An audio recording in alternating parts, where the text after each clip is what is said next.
రాష్ట్రంలో నిన్న forensic lab ఏదైతే తగలబడ్డది అని వార్త వచ్చిందో ఇవాళ రాష్ట్రంలోని ప్రతి ఒక్కరు అనుకుంటా ఉన్నారు ఖచ్చితంగా ఆ రోజు ఓటుకు నోటు దొంగతనంలో తాను అడ్డంగా దొరికిపోయిన కేసు ఏదైతే ఉందో ఆ కేసులోని ఆధారాలన్నీ భద్రపరచబడ్డ ఫోరెన్సిక్ ల్యాబొరేటరీని రేవంత్ రెడ్డే తగలబెట్టించిండు అని రాష్ట్రంలోని ప్రతి ఒక్కరూ ఇవాళ భావిస్తా ఉన్నారు.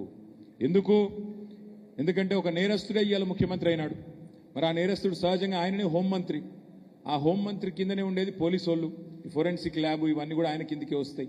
అందుకే ఏం చేసిండు, మరి తానే స్వయంగా కుట్రబన్ని మనందరం మున్సిపల్ ఎన్నికల్లో బిజీగా ఉన్నప్పుడు మరి అక్కడ ఇవాళ ఈ కుట్రకు పాల్పడి మొత్తానికి ఆధారాలన్నీ లేకుండా శాశ్వతంగా ఈ కేసులోంచి బయటపడేందుకు ఒక పన్నాగం బనినట్టుగా మేమందరం కూడా అనుమానిస్తా ఉన్నాం.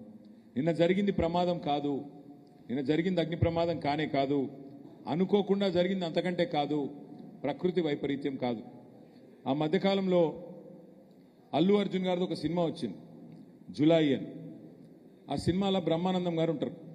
ఆయన దొంగ పాత్ర. అందులో ఆయనకు ఒక డైలాగ్ ఉంటుంది, ఏమంటే బ్రహ్మానందం గారు అలా దొంగతనం చేస్తాడు కానీ 10 నిమిషాలనే దొరికిపోతాడు. రేవంత్ రెడ్డి కూడా అంతే, ఈయన కూడా దొంగనే కానీ 10 నిమిషాల్లో దొరికిపోతాడు.